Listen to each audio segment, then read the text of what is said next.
Okay, Janice Folk-Dawson, thank you so much for joining me today. Wonderful to be here. Thank you for inviting me. Well, I guess first of all, in seeing you run, you've been a labor activist for a long time.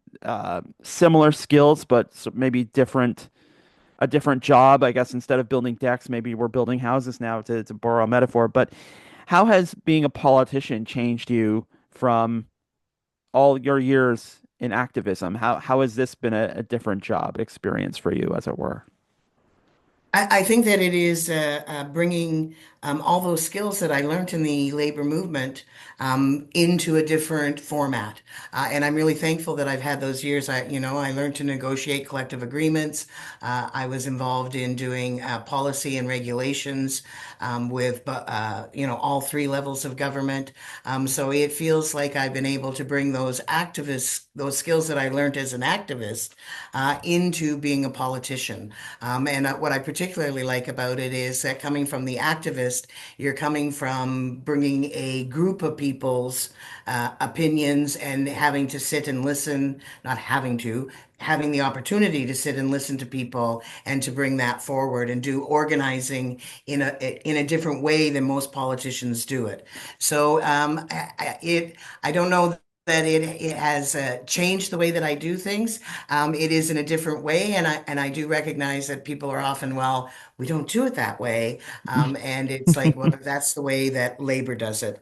And the other thing that I think is that I bring is a different perspective. I am come from a worker's perspective. I come from a person living with a disability, and I come from a renter. And those are three perspectives that I bring to the table, that were, obviously there in the labor movement, but it is a new voice around a lot of tables as I run for this position. I'm going to share with you some conversations I've had with others about your candidacy, um, particularly about like how you see your role as an MP, because uh, I have a hard time imagining you, having known you for years, sitting in Parliament. If you know what I'm talking about, just I see you in front of like a microphone, yelling about workers' rights and equality and things, not necessarily following Robert's Rules of Order. So, um, can you talk a bit about your expectations, how you want to be an MP, and maybe leaving some of that more combative activism behind? It's hard to be combative in the House. It is. I mean, I think that first of all, that we need to go back to that part of the reason why I am running is because Matt Green approached me and said that he th really felt that it was time, in my experience, and the time for Guelph to have a change up in what the political landscape looked like. But we also talked about how important it was not just for our party, but for government in itself, to bring back workers, and to have a worker's perspective, and to bring back, people with disabilities and renters, and to bring back that experience. And then we've also talked about there are ways, there is behavior that happens in the House of Commons, but it's absolutely knowing what the procedures are and how you can infiltrate into those procedures in a way that raises your point that may not normally be someplace where people would expect that point of view to come out. Mm, Like even in the candidates debate that I get to raise the issue about that we're dealing with a time of fascism, right? mm. Something that people are not saying, right? I think that it gives us the opportunity, to be bold, and to make statements. I'm not making I'm not being disrespectful. I'm using the formats that they give me, to bring the skills that I learned as a labor activist, to that forum. Mm. I want to talk. And do I suspect I will on occasion? probably get thrown out. Absolutely, right? If, there's a principled decision that's being made, I think it is imperative of, politicians to, do a little bit of civil disobedience, the same as I expect that citizens. Civil disobedience is something that's part of democracy, and is an expression of our principles and expression of the way that we want to move forward. So, I don't expect that I will be sitting there quietly. I expect that I will be using, the Constitution and my rights to be able to speak, and on occasion, probably being asked to leave because my opinion is not what they want to hear. However, never asked to leave for disrespectful language or criticism, personal criticism, right? I think I got my headline NDP candidate pledges to get thrown out of house occasionally. Sure.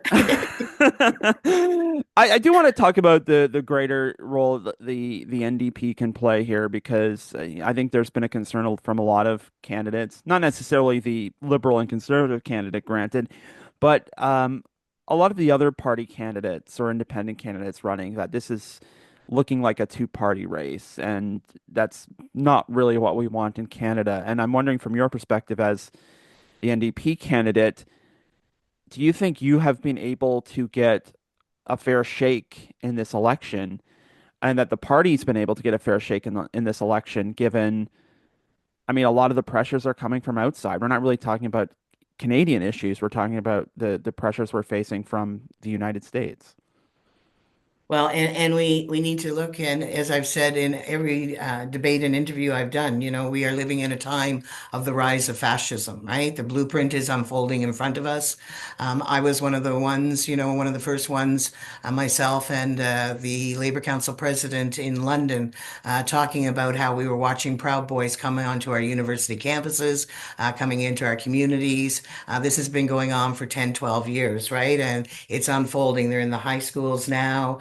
They have been a great attack on unions and on workers.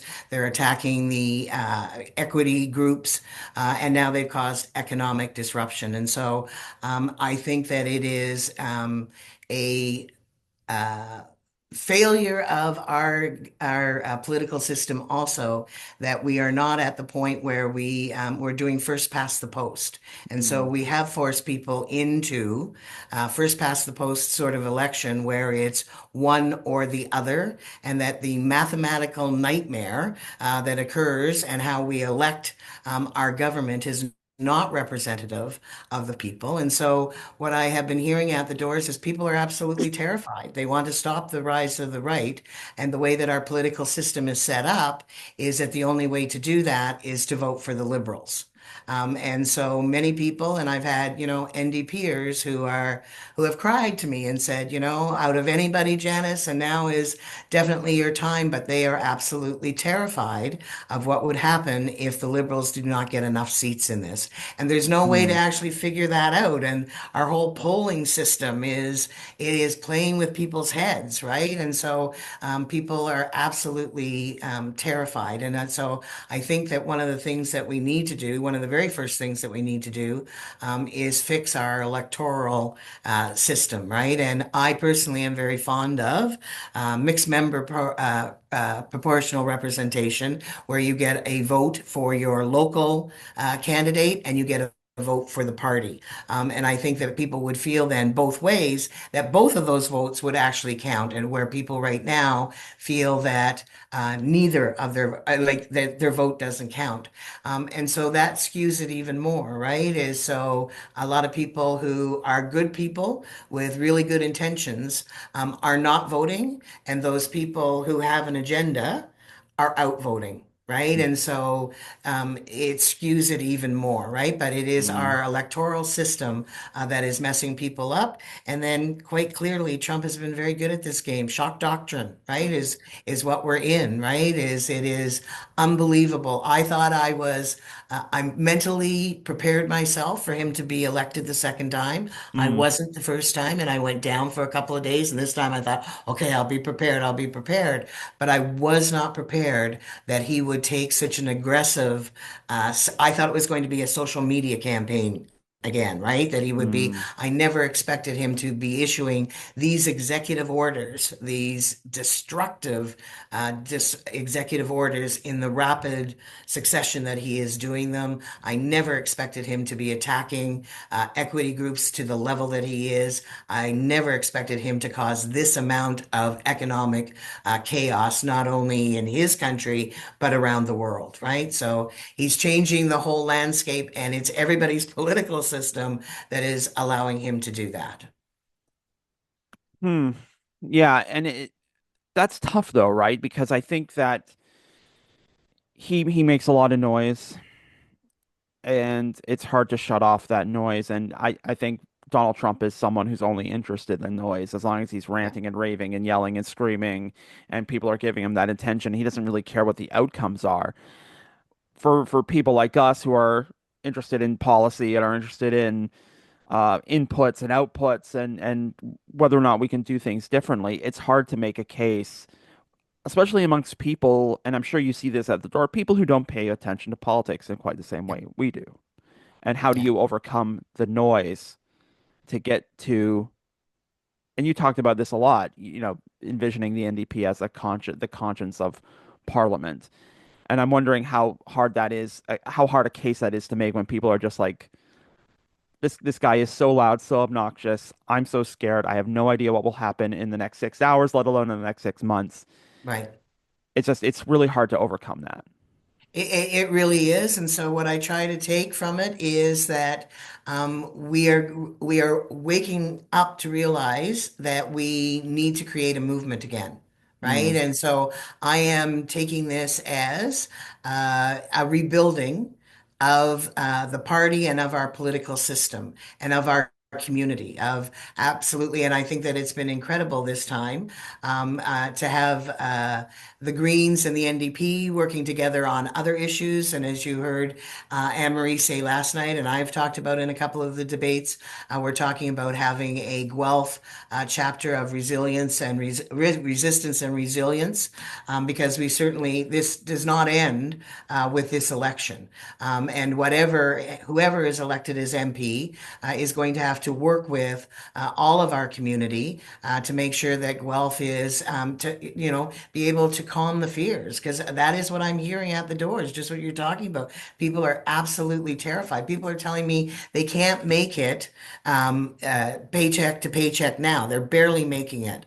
mm, And if they lose their job and have to go on our EI system, which is 55% of your income, when you mm, take 45% of someone's income away from their family table, and away from our community, it's not only destroying that family, our community will become one of those have not communities, right? And mm, we're so reliant on the auto industry here, right. and all of the service industry that goes with that auto industry.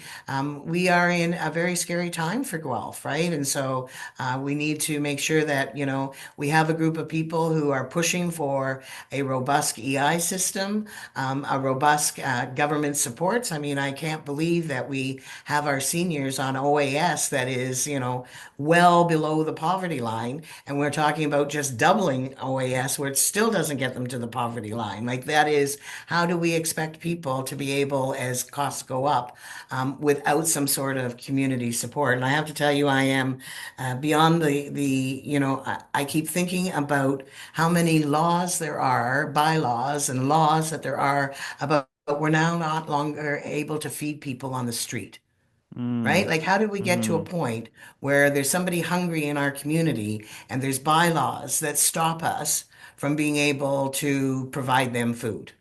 It right. is, and we're going to have to change that.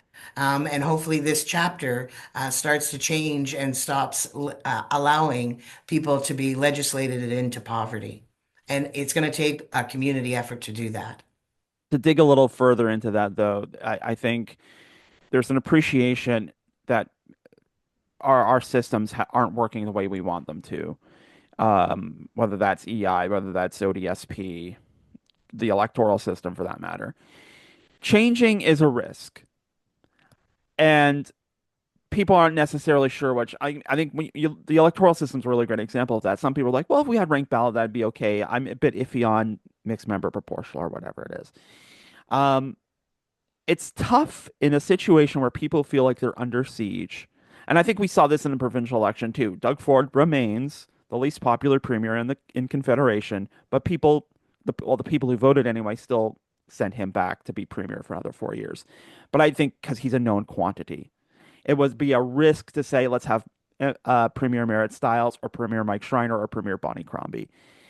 How do you, as someone trying to promote change, get over the risk averseness? Because I think people are making decisions based on, well, we'll figure out what the changes are. I want a moment to breathe. I think that's what people are really anxious for. They just want to stop for a minute and breathe, and then maybe we can talk about changes. But how do you overcome that risk aversion?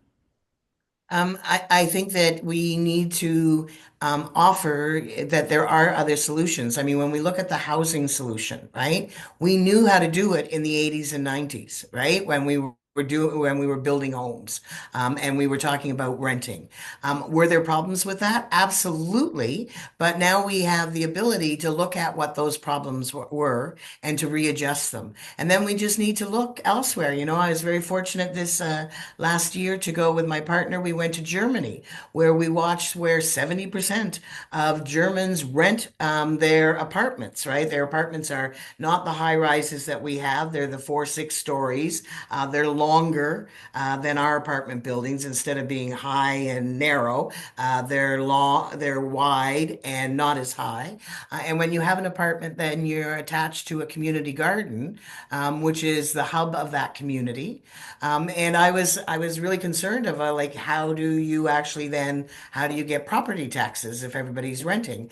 And it is because the municipalities own the apartment buildings, and it's Mm, like poof, right? Like it just was like, and so there are other examples around the world of how to do some of these things. And so I think that we need to start to talk about, we do need to change some of this, and it is not like it's not new pie in the sky. There are examples around the world. There are things that we did in the past that may have had some problems to them. Now it's our time to sit down, unpack what those problems are, and then correct them and make mm, it so that we can move forward. okay. And what I particularly liked about that was housing connected to food. Right. Right, and that they were thinking about that, and particularly liked also that they had the recognition that, and I've talked to a few people too, you know, in society, we keep putting pressures on people in society. Like right now, we are telling everybody, and it's a big thing of why you need to vote for whichever party because you should be able to afford a house. Mm, Well, I don't know that it's everybody's dream. It was never my dream to own mm, property. It was my dream to travel the world. But we're putting this on, and I've talked to some young people who say that feels like a lot of pressure.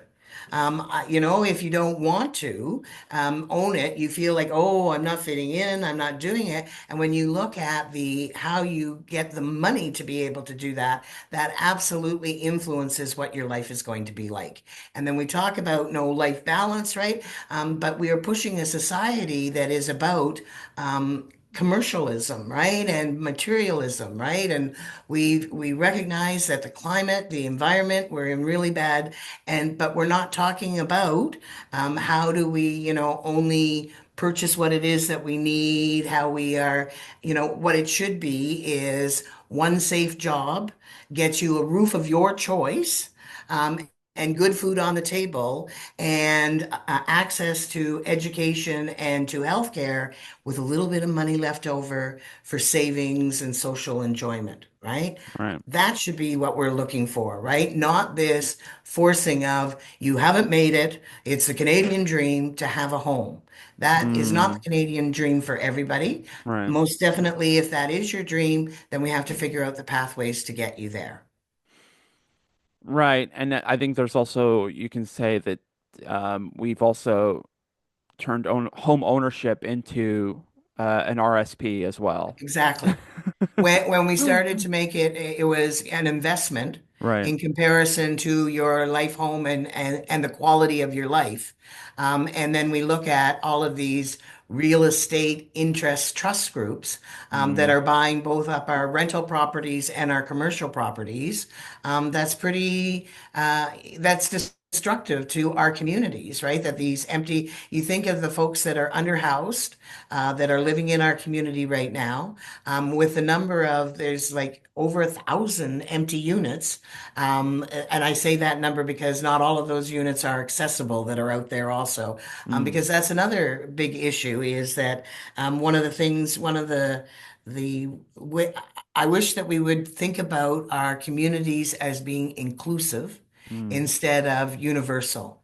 I'm mm, really tired that we make accommodations after the fact, and that those accommodations are often very limiting. Instead of having an inclusive design, where we start at the very beginning with having persons with disabilities, and I mean the easy one that I make is that not everybody can do stairs, mm, but everybody can do a ramp. mhm, And it's become really evident to me, and it's been one of the hardest parts of canvassing for me, Adam, is that I have a disability, as you know, on my right side, a mobility disability, and so I cannot get up and down stairs. I need assistance to do that, and if there is a railing there, I can get up. It's still a little difficult to come down. The number of houses and locations in this city and every city that have stairs going up to them with no railing on the side of them is mm, absolutely incredible, and the amount of space that it takes up. And it would be right. so much easier if we had ramps instead of stairs. If that was a building code design right from the very beginning, that could be one accommodation that would make our whole society much more accessible. And then people say to me, well, you can't have like ground floor, like entry, like ground level entry. And I'm like, we do it with garages. Right. Right. And they don't flood. And surely our architects and engineers could figure out how, instead of having even the one or two steps up to a into a home, that we could have a flat entrance that is accessible then for everybody, for people with strollers, people with mobility issues, people bringing in groceries, right? It just makes it a much easier way and we need to have that right from the very beginning. Yeah, I think people underestimate how limiting the building code is. When you say something's built to code, that is not always necessarily a compliment. That's right. Um, but that's another Built to huge code does not discussion. mean accessible. No, And that's, you would think that our building codes, one of the first priorities would be accessibility, right. right? Yeah. That is a whole other bigger discussion. It And is. we're running out of time. But before we do, I'm curious, given your background, what are the stakes for labor in this election? Well, I mean, we're seeing the possibility of our whole workforce being decimated, right? And not having a good EI system, and not having a good education retraining system in place. I think that, we have labor has come to the point, particularly I understand in Ontario, but I think right across Ontario, and the NDP quite clearly, that we need to talk about the electrification of our systems, right? And that is the possibility of taking really good green jobs and taking the skills that workers have right now and transferring them over to green jobs. I think it also means that we open up pathways inside of our education system, starting in secondary school, where we open up pathways to folks to be able to look at the different good green jobs that are going to be there. And I think it's a way of starting to address our the climate issue, right? As we're building, as we're electrifying, particularly our transportation system, and electrifying our homes and all of that. I think that we are doing a really good thing on a personal level and a community level on the climate crisis. So there is a lot at stake right now for the labor movement. I think that we are definitely going to go into a great deal of job losses, and those folks that are working class and middle class are really going to struggle. But it is also an opportunity if we have some leadership that would be to open up to address the climate issue, to address that we are not supporting workers both financially and with the training and the financial support that they have and the training that they need to become effective workers. So I think that what needs it's the opportunity for labor to really be vocal about an industrial strategy that has workforce plans in it. Hmm. Right now, for the last you know, 20 years, I would say that instead of solving the workforce issues with actually putting in place an industrial strategy, we brought in the immigration policies to Mm, help cover off the shortfall. And that's been really difficult for both sides in that we are not creating educational pathways inside of our education system to get new green jobs for people. And we do not have a pathway for folks coming through the foreign workers program or through the immigrations program, pathway for their credentials to be recognized for them to be able to do the jobs that we need them to be able to do. And we also, and for either side, we do not have adequate housing. We don't have good food supply. And so I think that it is, it, as I said, there's a lot of concerns, but there's a lot of opportunities. What it is that we need some good leadership. And that's why I really think that it's important that we put, because it doesn't seem that once somebody gets into a majority government, we don't see very much cooperation and other voices around those tables. Instead of leadership, it tends to be, I don't want to use the word dictatorship, but it is just, it is one opinion, right? It is one path forward, and right. that's not leadership. Leadership to me is actually being able to bring the different players together and to be able to figure out how we can collaboratively come to an agreement, come to a policy, come to legislation that works for everybody. Right. Um, I have nothing. I'm not sure where I can take that after that, except to end the interview. Unfortunately, we have run out of time. But you've Yes, given us yes, a lot yes. to chew on, Janice, and I appreciate it. But before I let you go, essential question: where can people learn more about you and your campaign? So if they go to Janice Folk-Dawson, all one word, .ndp.ca, my website will pop up. I also have an office at 10C Carden Street.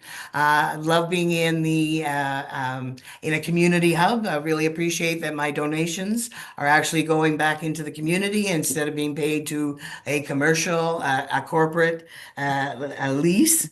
And also, I am on Saturday mornings. I am at the farmers market from 8 a.m. to 1 p.m. every Saturday. Well, I love that we got one more shot in at landlords before we wrapped up, so I appreciate that. Anyway, Janice, thank you for your time today. Good luck to you on the It's rest of the always wonderful campaign. talking to you, Adam. I always really appreciate these discussions. All right, thank you so much. Okay, take care and get out and vote. Yeah.